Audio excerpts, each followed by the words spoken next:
नाज़रीन किराम, एक बार फिर से आपको खुशामदीद कहते हैं मुसाफिर रमज़ान में। नाज़रीन मोहतरम, रमज़ान मुबारक की बरक़ात के दरमियान हम पर यह फ़ज़्ल करम हुआ है कि हमने तारीख़ इस्लाम के हवाले से थोड़ी बहुत रहनुमाई हासिल कर ली है और अपने नबियों की ज़िंदगी के हवाले से सुना है और उसे जानने की कोशिश की है और पढ़ने की कोशिश की है। लेकिन अभी कुछ दिन बाकी हैं और हम मज़ीद रहनुमाई हासिल कर सकते हैं। तो अभी हम चलते हैं जी हसनैन लियाकत की जानिब और देखते हैं कि आज हसनैन हमारे लिए कौन से नबी का वाक़या लेकर हाजिर हुए हैं। Over to you Hasnain.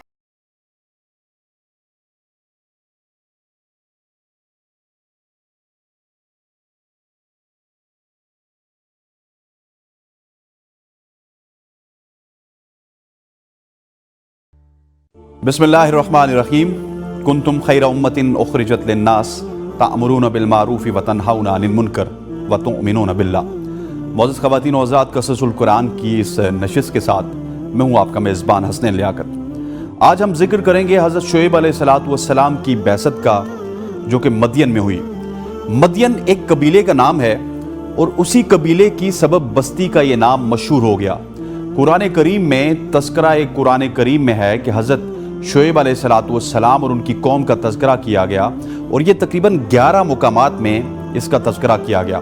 सूरह आराफ में, सूरह हूद में, सूरह हिजर में, सूरह शोरा में और सूरह अनकबूत में आप अलैहिस्सलाम का ज़िक्र मौजूद है।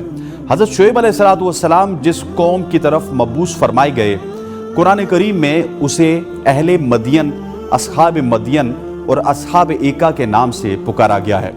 अस्हाब मदियन तहज़ीब व तमद्दुन से आशना शहरी कबीला था। ये लोग जिस बड़ी शाराज पर रहते थे वो शाम से फ़लस्तीन, यमन और मिस्र से होती हुई बैर कल्ज़म के मशरकी किनारे से गुज़रती है और हिजाज़ के तिजारती काफ़िले इसी रास्ते से सफ़र किया करते थे। कुरान करीम में अल्लाह ताला इरशाद फरमाते हैं, और ये दोनों बस्तियाँ हज़रत लूत अलैहिस्सलाम की कौम और मदियन बड़ी शारा पर आबाद थी। अस्हाब एका एक बदवी कबीला था।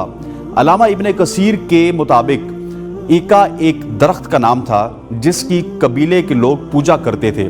चुनाचे इस निस्बत से अहले मदियन ही को अस्हाब एका कहा गया है। कौम शुएब अलैहिस्सलाम के अयूब दुनिया में जितने भी अंबिया इकराम मबूस फरमाए गए, उनकी दावत का मुश्तरका मकसद हुकूक की ऐसन तरीके से अदायगी की तालीम आम करना था। हुकूक दो किस्म के हैं, एक हुकूक अल्लाह और दूसरा यानी अल्लाह की इबादत करना और उसकी हिदायत पर अमल, और दूसरा हुकूकुल इबाद है जिसका ताल्लुक इंसानों से है। दुनिया में कौम लूत अलैहिस्सलाम के बाद कौम शुएब अलैहिस्सलाम वो कौम थी जो दोनों हुकूक पामाल कर रही थी। एक तरफ वो अल्लाह और उसके रसूल अलैहिस्सलाम पर ईमान ना लाकर हुकूकुल्लाह की खिलाफ वर्जी कर रहे थे, तो दूसरी तरफ नाप तोल में कमी, लूट मार, रहजनी, डराना धमकाना, ज़मीन पर फसाद जैसे घिनौने जुर्म जराइम के मुर्तकिब थे और हुकूकुल इबाद की दजियाँ बिखेर रहे थे। कुरान करीम में कौम शुएब अलैहिस्सलाम के 3 तरह के अयूब का तज़किरा हुआ। ये अयूब कौन से थे? नंबर 1, वो लोग कुफ्र और शिर्क में मुब्तला थे और दरख्तों की पूजा करते थे। 2, व्यापार में बेईमानी और नाप तोल में कमी करते थे। और 3, रास्तों में बैठकर लूट मार करते थे, लोगों के अम्वाल छीनने और गुंडा टैक्स वसूल करते। बल्कि अगर ये कहा जाए कि दुनिया में गुंडा टैक्स की बुनियाद कौम शुएब अलैहिस्सलाम ही ने रखी तो बेजाना होगा। अल्लाह ताला ने इन लोगों की इस्लाह और तौहीद की दावत के लिए उन्हीं की कौम के एक नेक और सच्चे इंसान हज़रत शुएब अलैहिस्सलाम को मबूस फरमाया। कुरान पाक में इरशाद बारी ताला है, और हमने मदियन की तरफ उनके भाई शुएब अलैहिस्सलाम को भेजा। तौहीद की दावत पिछली कौमों की तरह कौम शुएब में भी मुशरिकाना रस्म व अकायद का दौर दौरा था। हज़रत शुएब अलैहिस्सलाम ने पहले उन्हें तौहीद की दावत दी, फिर उनकी हरकतों पर उन्हें मुतनब्बा किया, ऐ मेरी कौम, अल्लाह ही की इबादत करो, उसके सिवा कोई माबूद नहीं है। तुम्हारे पास तुम्हारे परवरदिगार की तरफ से निशानी आ चुकी है और तुम नाप तोल पूरी तरह किया करो और लोगों को चीज़ें कम ना दिया करो और ज़मीन में इस्लाह के बाद खराबी ना करो। अगर तुम साहिब ईमान हो तो समझ लो कि ये बात तुम्हारे हक में बेहतर है और हर रास्ते पर मत बैठा करो। जो शख्स अल्लाह ताला पर ईमान लाता है उसे तुम डराते हो और राह हक से रोकते हो और उसमें कभी ऐब ढूंढते हो। और याद करो जबकि तुम बहुत थोड़े थे फिर अल्लाह ने तुमको कसीर कर दिया और देखो क्या हुआ इंजाम फसाद करने वालों का। ख़वातीन व हज़रात, मुतकब्बिर सरदारों की धमकी हज़रत शुएब अलैहिस्सलाम की तौहीद की दावत सुनकर कौम के मुतकब्बिर जो सरदार थे वो चराग पा हो गए और उन्होंने हज़रत शुएब अलैहिस्सलाम को धमकियां देना शुरू कर दी। अल्लाह ताला फरमाते हैं कि उनकी कौम के मुतकब्बिर सरदारों ने कहा, ऐ शुएब अलैहिस्सलाम, हम तुमको और तुम्हारे साथ ईमान लाने वालों को अपनी बस्ती से निकाल देंगे, वरना तुम सबको हमारे मजहब पर वापस आना होगा। इसके साथ ही उनकी कौम के वो सरदार जो काफिर थे वो कौम के लोगों से कहने लगे, अगर तुम शुएब के पीछे चले तो याद रखो उस सूरत में तुम्हें सख्त नुकसान उठाना पड़ेगा।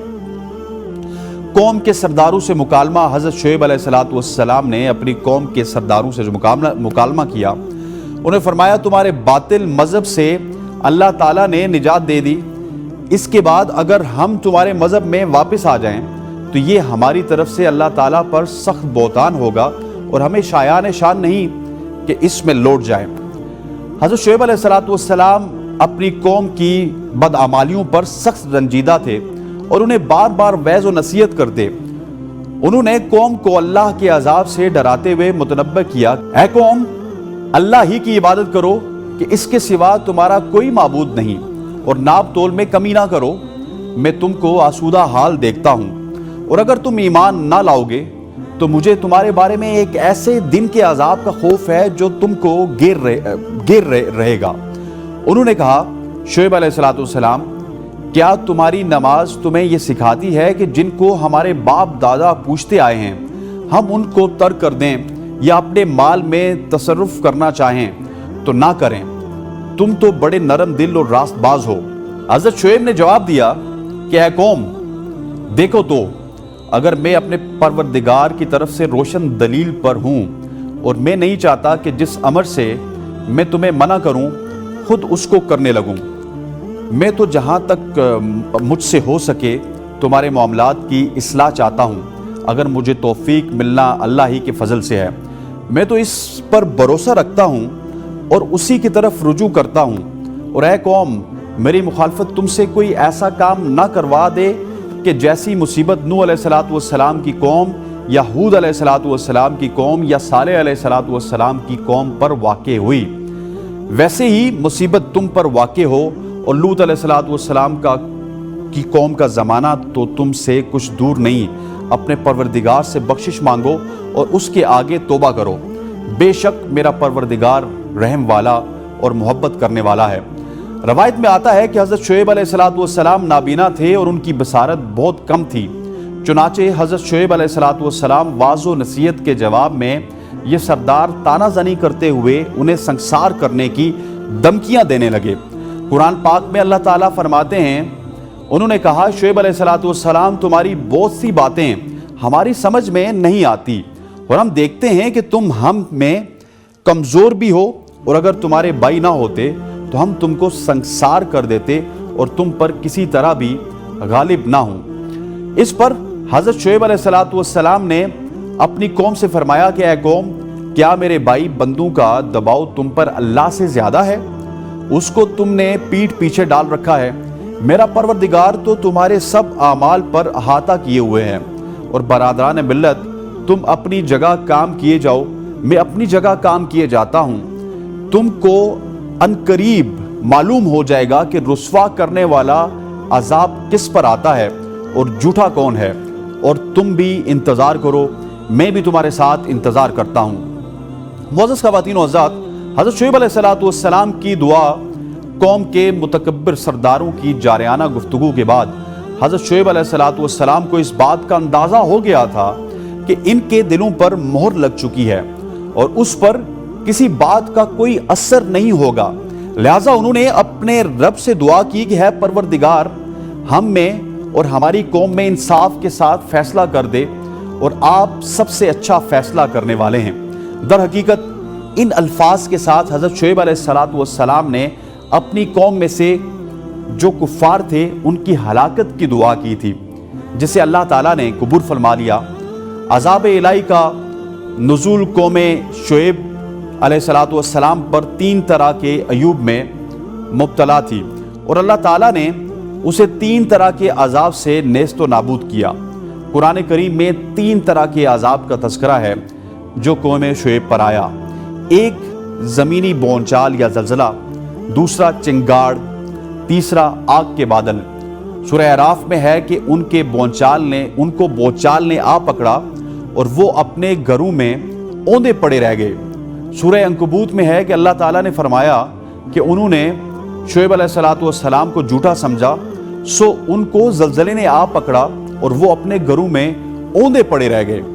سورہ ہود میں ہے کہ چنگاڑ کے ذریعے عذاب کا ذکر کیا کہ کیونکہ یہ لوگ اپنے نبی کا مذاق اور تمسخر اڑایا کرتے تھے، پپتیاں کستے تھے، اللہ تعالیٰ نے ایک فرشتے کے ذریعے اس قوم پر ایک چیخ لگوائی جس سے ان کے کلیجے پھٹ گئے۔ قرآن پاک میں ارشاد باری تعالیٰ ہے، اور جو ظلم تھے ان کو، اور جو قرآن پاک میں ارشاد باری تعالیٰ ہے، اور جو ظالم تھے ان کو چنگار نے آ دبوچا تو وہ اپنے گھروں میں اوندے پڑے رہ گئے۔ سورہ شعراء میں بادل کے عذاب کا تذکرہ ہے جو ان کی اپنی خواہش کا نتیجہ تھا۔ انہوں نے کہا تھا کہ تم ان میں سے ہو جن پر جادو کر دیا جاتا ہے، اور تم تو صرف ہماری طرح کے آدمی ہو اور ہمارا خیال ہے کہ تم جھوٹے ہو۔ اگر تم سچے ہو تو آسمان پر سے ایک ٹکڑا لا گراؤ۔ انہوں نے چونکہ جھٹلایا تھا اور تو انہوں نے بادل والے دن کے عذاب نے ان کو پکڑ لیا، وہ بڑی بھاری دن کا عذاب تھا۔ علامہ ابن کثیر رحمۃ اللہ علیہ فرماتے ہیں کہ اللہ تعالیٰ نے اس پر پہلے تو سخت گرمی مسلط فرمائی اور 7 دن مسلسل ان پر ہوا بند رکھی، جس کی وجہ سے پانی اور سایہ بھی ان کی گرمی نہ کم کر سکا اور نہ ہی درختوں کے جڑ کام آئے۔ چنانچہ اس مصیبت سے گھبرا کر بستی سے جنگل کی طرف بھاگے، وہاں ان پر بادلوں نے سایہ کر لیا۔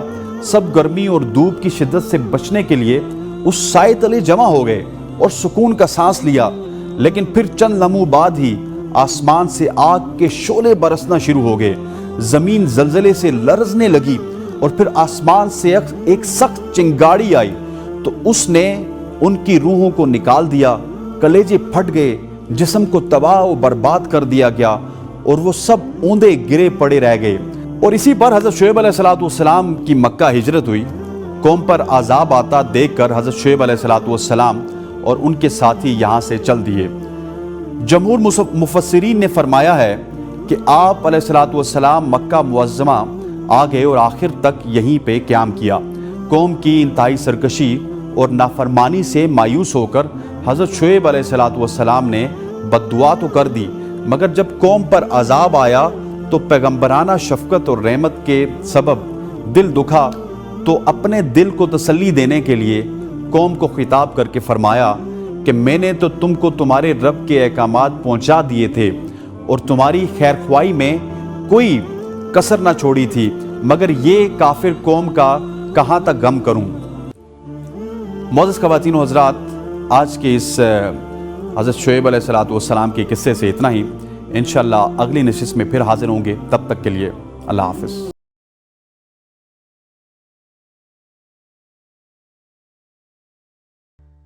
جی اسنین، ماشاءاللہ ماشاءاللہ ماشاءاللہ، اور بہت ہی خوبصورت جو ہے آج آپ نے واقعہ شیئر کیا ہے۔ سارے ہی واقعے نبی اکرام کے جو ہیں وہ سارے ہی خوبصورت ہوتے ہیں اور سبق آموز ہوتے ہیں۔ اللہ پاک ہمیں ان سب واقعوں سے سبق حاصل کرنے کی توفیق عطا فرمائے، اور جو سبق ہم نے سمجھا ہے، دیکھا ہے، جانا ہے، اسے اپنی عملی زندگی میں جو ہے امپلیمنٹ کرنے کی بھی توفیق عطا فرمائے۔